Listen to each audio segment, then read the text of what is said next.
Hi everybody, today we have a very special podcast which is happening as an element of the V4 Ukraine Talent Fusion program, which is supported by the Visegrad Fund, and today we are going to talk about female inclusion.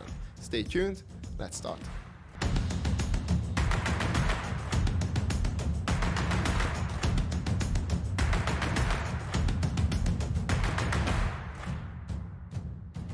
Hi everybody, welcome back. As I mentioned in the intro, this is a very special episode. So today we are going to talk about the topic of female inclusion with my lovely guests. But before introducing them, I just would like to give you a little bit of a background because this podcast is an element of the V4 Ukraine Talent Fusion program, which is supported by the Visegrad Fund, and we organize it together with our partners from Poland, Excel Point from Poland, Insane Business Ideas from Czech Republic, and Rivn IT Cluster from Ukraine.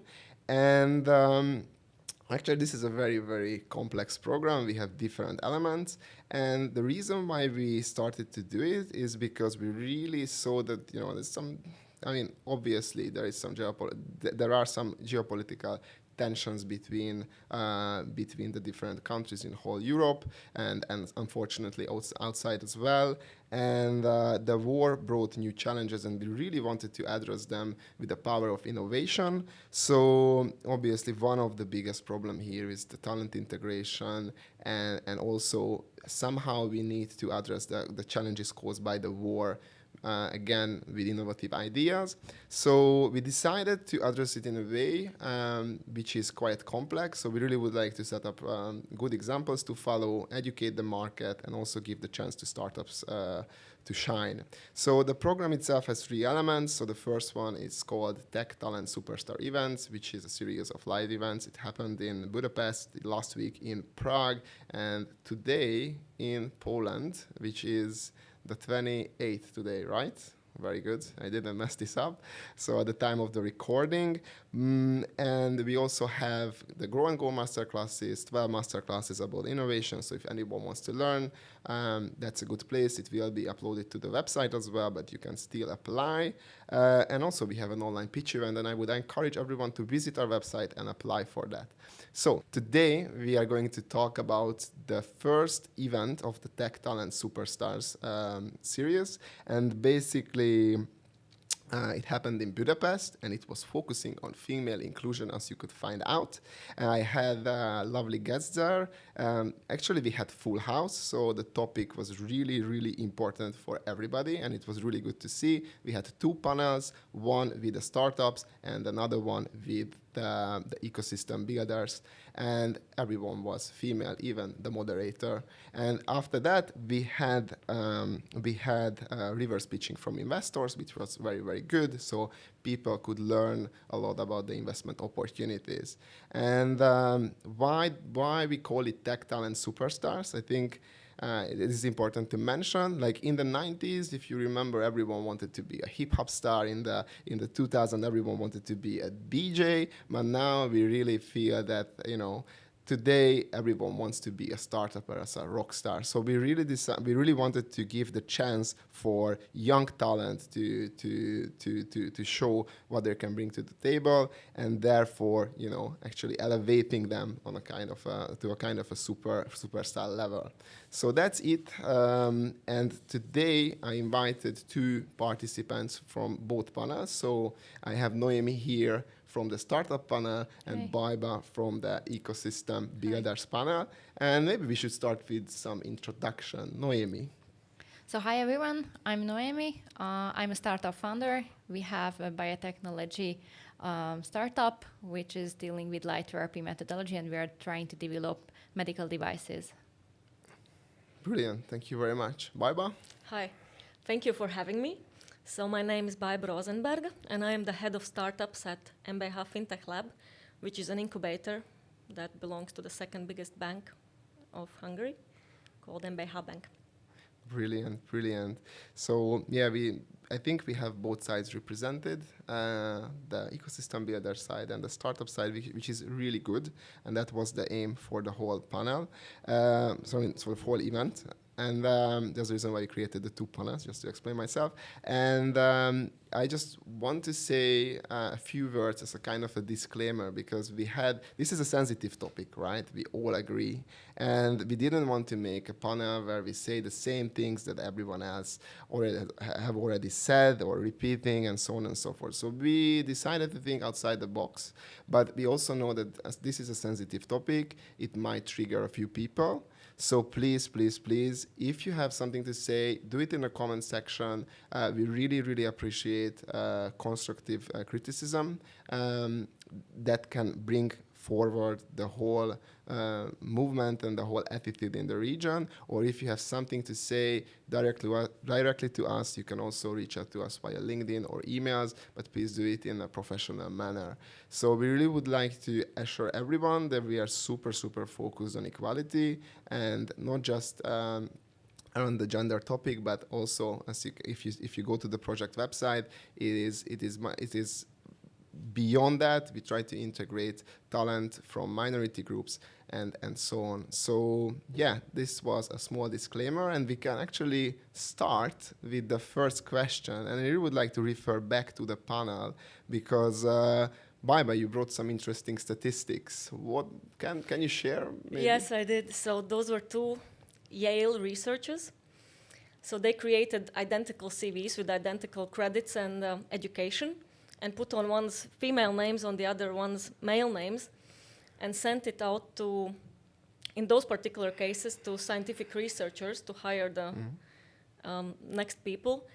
And the conclusion was that both female and male evaluators credited the men higher than the women. So basically, with the exact same education, with the exact same experience, they all said that the men are more appropriate for the job. Plus, they all said they are willing to pay them more.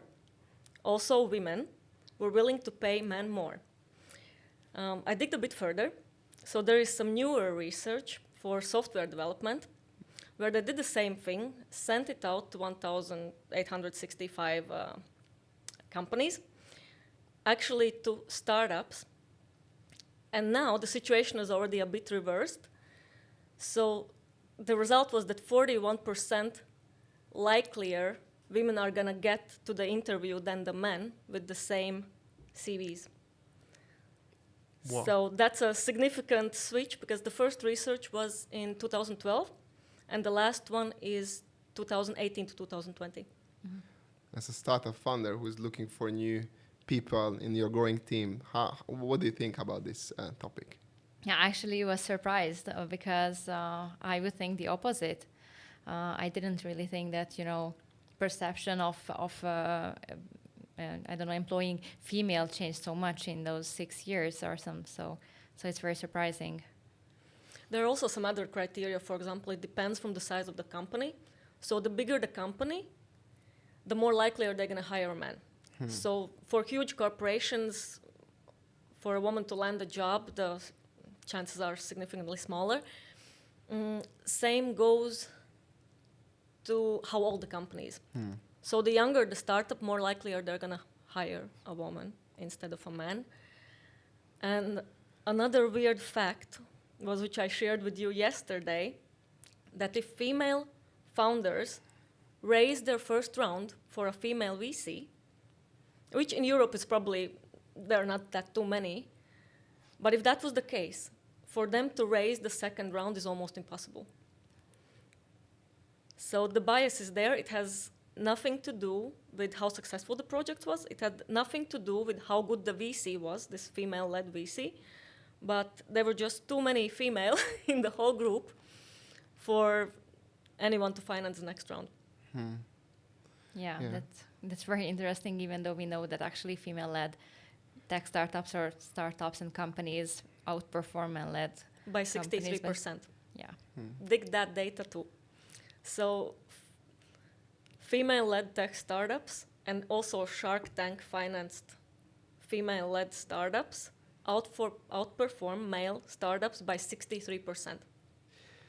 I remember the statistic that you mentioned, like, the worst combination is two female founders in one team. I did said that. That is particular statistics from our own company.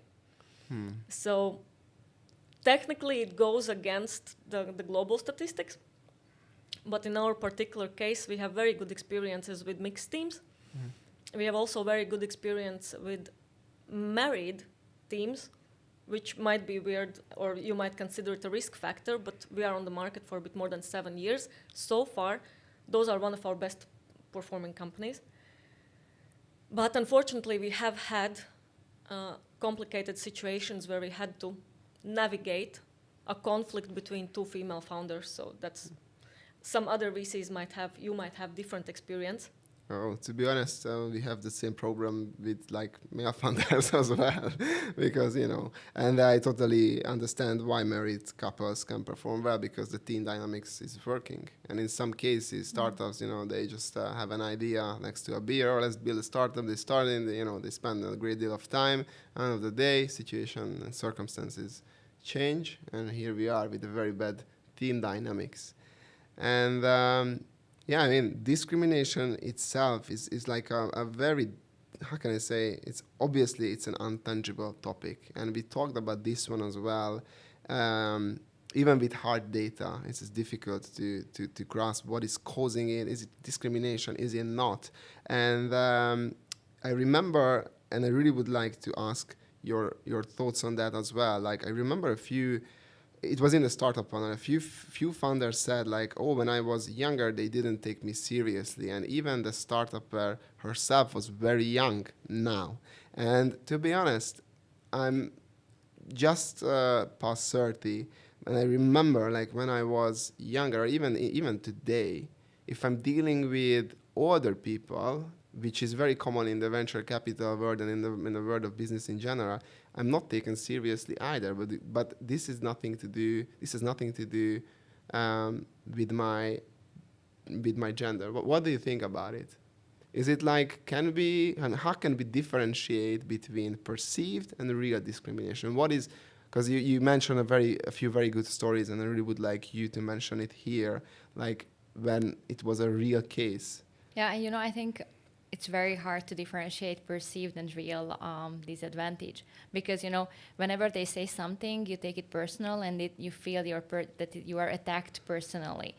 So I think it actually requires also wisdom in that sense, that you need to know what you are qualified of, and you need to know who you are, and then you wouldn't take some comments seriously or personally, but I just feel that many times it's rather perceived than actually real, and I was facing it a lot, and you need to take some steps back and then reevaluate whether it was actually meant to you as a woman, or it was meant to you as a professional, or do you lack skills as a professional, and they were referring to that, or they just said to you something to hurt you. And to be honest, from VCs to say something just to hurt you is like, it's not really happening a lot. So you need to have that sense of thinking when you evaluate.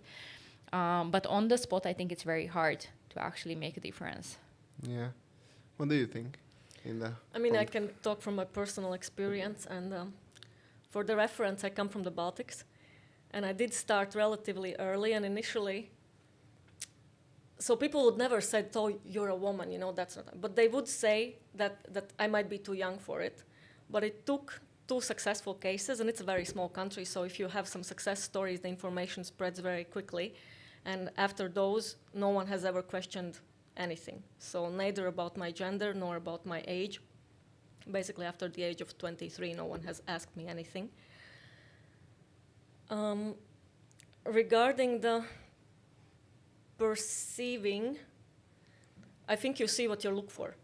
And very often, you already have this thought in your head, or you have this victim mentality. And then when you go with this thought, that's how you might actually interpret a question, that it's a personal offense or so. Also, it was actually meant to test your qualification, also maybe to test your negotiation skills. And if someone says that you might not be qualified enough, I would always ask, then ask me. Ask me those questions, what you think I am not qualified, so I would have the possibility to prove you wrong. Yeah.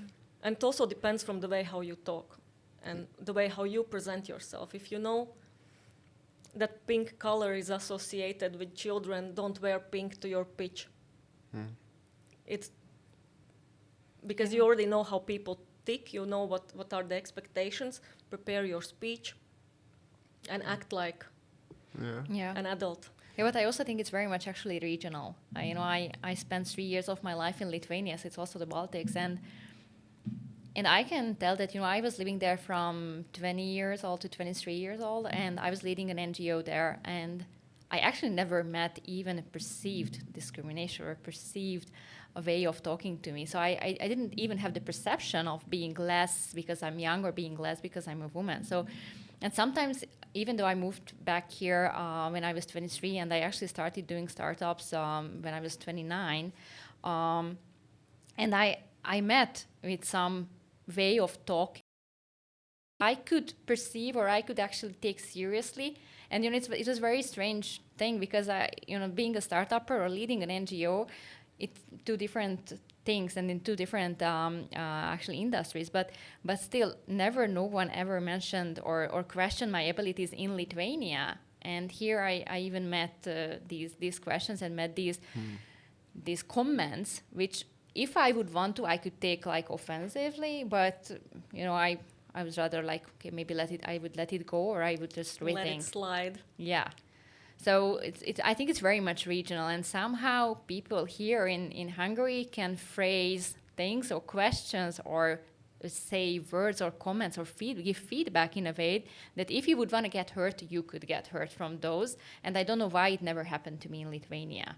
I know why it never happened, because for us, status is self-explanatory. So there is no necessity for the boss to show that he is the boss to the secretary, because it's self-explanatory. And what we talk is, so we talk on the same level as long as you are good at your job and he is good at your job. So if you're a great secretary, no one is going to talk down on you because you are great at your job. And the same goes for the CEO. And we were, I studied 25 years ago, and we were teach the difference between leadership and, so being a leader and being a boss. Yeah. But we were shown very clearly what are the outcomes of those two behaviors, so that the leadership organizations perform better, that the emotional intelligence performs better. And we were all like, okay, so we accept the data, and this is how we all were educated. And at that moment, also a lot of people who were in their 30s, 40s, they went back to the universities. They went back to get their masters. They went back to get the MBAs. So it pretty quickly went into the society. Plus, we do not have this old economics. We do not have this historic hierarchy. We came out in the 91st from the Soviet Union. No one had anything. Plus, we have more women than men. But I did check, Hungary has the same. So I checked from 2010, never ever from 2010 you have had more men than women. So at this moment, the proportion is almost 5 million women, 4.6 men. So technically, you could have the same dynamics, but somehow, culture-wise or history-wise, you don't. Yeah. Yeah, we are very much status-oriented here. Yeah, we're not. Yeah. That's true. Yeah, I mean, that's maybe just referring back to the first part of the question, first part of the discussion of this question. I myself, I can say I'm super sensitive. Like, seriously, I always feel that I said something wrong, or maybe, some people have problems with me, or I don't know why I'm like that, and I'm trying to overcome. But maybe just an advice for people. And I think it can help when it needs to be differentiated, whether it's a perceived or actual discrimination. Ask concrete examples. Can you tell me an example why you think I'm not qualified? What did I do? Or can you point out something in my CV? And probably this is, the assertive communication. And in Hungary, this is what we need to learn, I guess. Yeah. Like how to speak assertively, not rudely, not in an unprofessional manner, but clearly. So being assertive. And honest and assertive communication would really be helpful. Yeah, absolutely. All right. So we also had, I mean, just touching upon this question as well. We also spoke a lot about disadvantages, but also a lot of advantages. Like actually, there's some good things come with being a man or being a woman, and we were also talking about it, whether it's a good thing or bad thing to creating this environment. So when positive discrimination happens, or pretty privilege, or quotas, and so on and so forth. I'm really curious to hear, what do you think about it? Do you think this is helpful, or do you think it rather just opens the gap between the male and female understanding of the reality further? You know, I think it's actually a topic going very long back, that you know, you are perceived in a way how you look, and then you also think that you are going to be perceived the way you look. For example, just an example from my university years. Whenever I was going for an oral exam, I back then I didn't wear glasses, but I always wear glasses when I went for oral exams as a blondie, because I just thought, I had it in my mind that I will be taken more seriously if I have glasses on, because everyone thinks that, you know, people who wear glasses, they are more clever. And I always had, actually, I'm almost 100% sure that I had better grades because I was wearing glasses on. And it's actually the same with this pretty privilege, and with this you are a woman and you are using it, or you are actually feel it as a disadvantage. So I think many times, if you know how to dress properly, or how to talk properly, or what to ask in a certain situation, it's actually able to help you with the look you have. So you can turn it on to your advantage if you're like smart enough. Yeah, definitely. For me, as a 30-year-old man, it's very difficult to impress 50-year-old men. And I remember when I was working with my female, because I always work with females. Like wherever I work, you know, there are always at least partners are females, or the colleagues are females, so on and so forth. And I remember, like, many cases, you know, the prettier peers were more successful because they could just kind of like, not flirting, but flirting with the client. And I used to work in an organization, and the boss was female, and she kept saying this to the females, like, you need to flirt with the client, girls, always. And I said, okay, so what shall I do to get the credit? All right. Yeah. So what do you think? Well, I absolutely agree, because, you know, with every disadvantage comes also an advantage, and we have probably learned to leverage our advantages long time ago. And as I told you, like in my early 20s, I raised once like €1 million from a guy who just gave it to me because I was cute, like to build a factory. And he told it me like years later when the factory was already up and running. And I was like, that's the stupidest thing I've heard in my life. Like that's not a smart business decision, right? But there are several situations when it also comes handy. For example, I used to be for a lot of years in a consulting business. And if I have the same knowledge as a 50-year-old man, a male-led company are actually prefer me than the man, because it's just nicer to look at me on a daily basis if for a half a year I walk into your office to handle the matter. Yeah. Simply because I'm nicer. And the next thing, there is something like a sweet spot, particularly in Hungary. So if you're like Miss Balaton pretty, in business probably it's not going to work in your favor, because then you're not being taken serious, right? Because you're too beautiful for it. But I laugh that I'm in the sweet spot, so I'm kind of good looking enough, but not that pretty to be intimidating, and I'm smart. So very often I'm invited to business events, even when I didn't do any business in Hungary, simply because I'm good looking and I'm smart.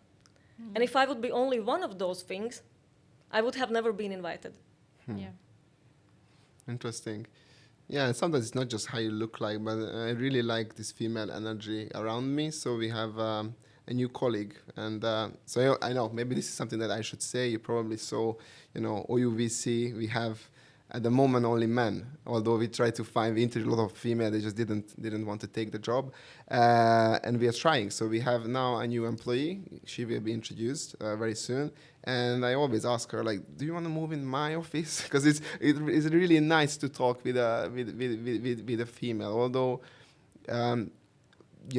she is obviously married. I'm nearly married, so it's nothing about how I look or something. But it's a female energy. I just really like, when we can have some different kind of conversation and different dynamics. In the office. It's a different chemistry. And, I used to work before startups in multinational companies. And we were always joking with my girlfriends, that everyone has a work husband. You just find your male counterpart there who you actually get on very well, and then who you can talk to, be honest with, because you just simply have the chemistry. It's nothing like, personal going on, because everyone is like married or has an outsider life, but it's just like, it's just good to have someone in another gender in your office who you can trust and relate to, and have this very special chemistry. So, I think women and men are supposed to work together as a team, and good things are coming out of that. Yeah, I really miss my colleague Olivia Exton. You probably saw me on LinkedIn with her all the time.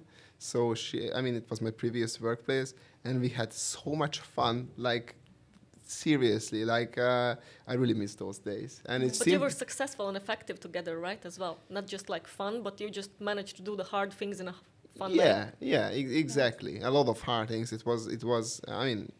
Anyway, I don't really want to mention it like what I did in my previous job, but I just really miss those times when we were just laughing around, went to events together, fun, and yeah, it was great fun. And actually, it's a lot to do with team dynamics. And this is my next question before we jump on to the last one. So, in the V4 especially, there are some countries which are more, let's say, more open or more developed in this topic, like inclusion. Not only, I really would like to highlight, I'm not only talking about female inclusion, I'm talking about inclusion in general, minority, young people, so on and so forth, because I think this is very important. We need to create diversity. It's proven. It has proven benefits. So some countries are more open, or let's say more developed around this topic, but it's still lagging behind compared to the UK or even to the Baltics, as you mentioned.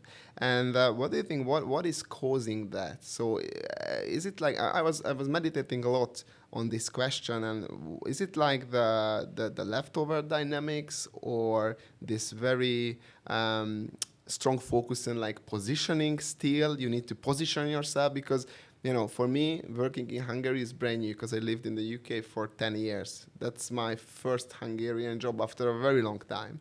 And I was thinking, our workplace is cool, by the way. I just want to say that. But I still, started to work with a lot of Hungarian teams, companies, and so on. And I always feel this like positioning, finding for being heard. What do you think? What is causing that? Probably this is something relevant to this topic. This is how I feel, but I'm really open to hear your suggestion and thoughts on that.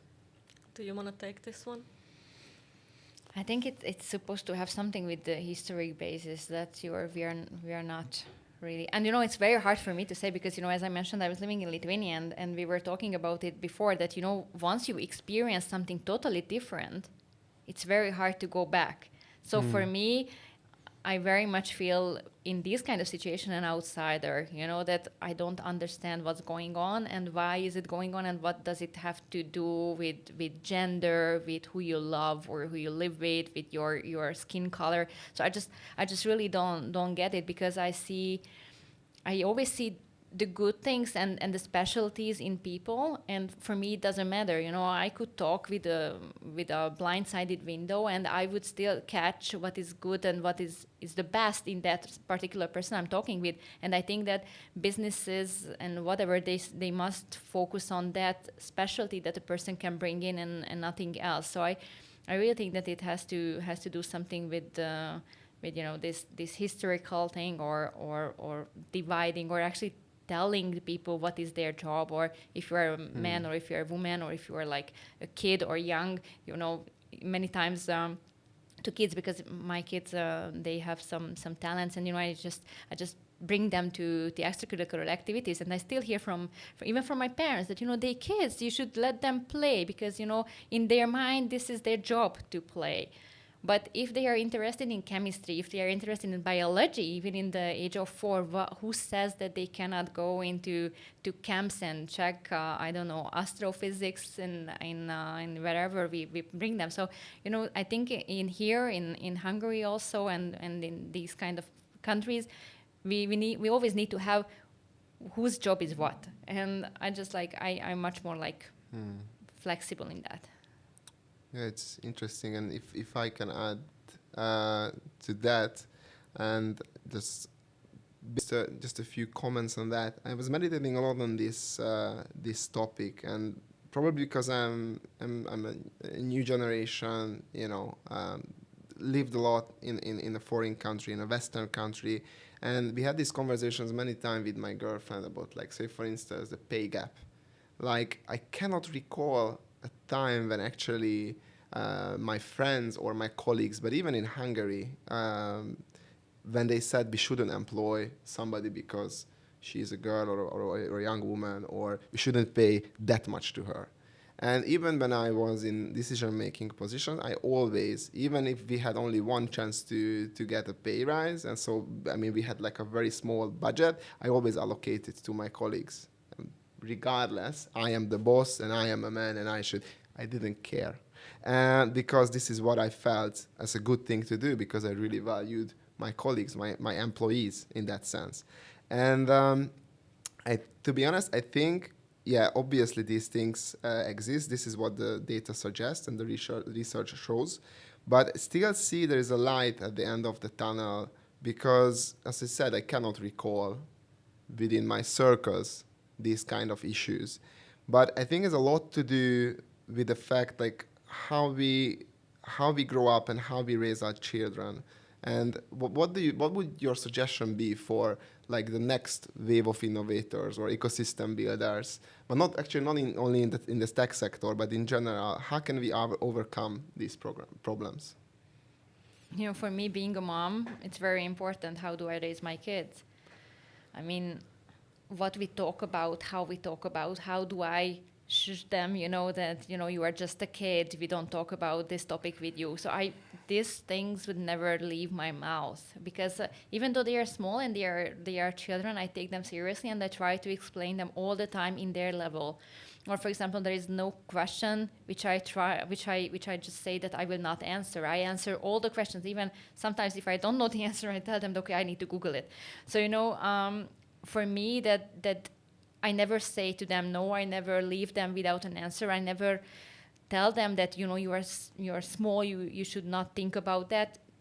I think it also creates and widens their thinking and widens their interest. So for me, that's very much important that I handle them with care in that perspective. That I try to guide them, but still let them be them. And, we try to show them things that they might be interesting for them, or we try to bring them to places where they can actually look around and just have and form their own opinion. And doesn't matter if they are playing with girls or boys. We are going into kindergarten where the openness is the same from the people who are actually raising them, because it's very funny to say, but they are 8 hours per day there, and they are spending more time in the kindergarten than they are spending with me. So you need to be careful where you put your kids to, what kind of guidance do they get in the schools or in the kindergarten. So I really think that how you guide them in life, and also how you or yourself behave, because they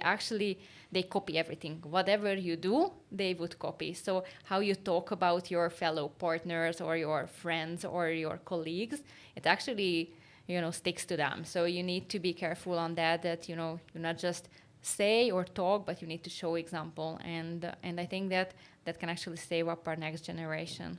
Yeah, I think the father has a very significant role in that as well. I just wanted to mention. Yeah, of course. I have boys, so their daddy is everything. Yeah. What do you think?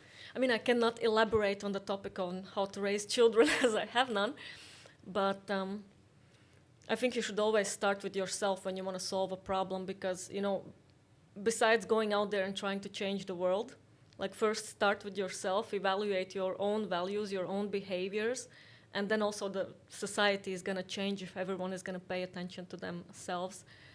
And definitely have hope, because I can see that the people in their 40s are absolutely open-minded. And we ourselves, we have a very, I would say we have more women in the team than men. So. Yeah, and just one thing to add is that I don't have girls yet, maybe I will. But I just want to say to all the people who have girls to teach your girls negotiate, because I think this is one thing what in Hungary at least men does much better than women. And I think that actually brings a lot of joy in the end, and also a lot of benefits if you tell your girls that they need to know how to negotiate. Absolutely. It's good to hear that at least there's a lot of things that we can do, even in a corporate environment, is going to the right direction, as you pointed out. And unfortunately, we need to stop now.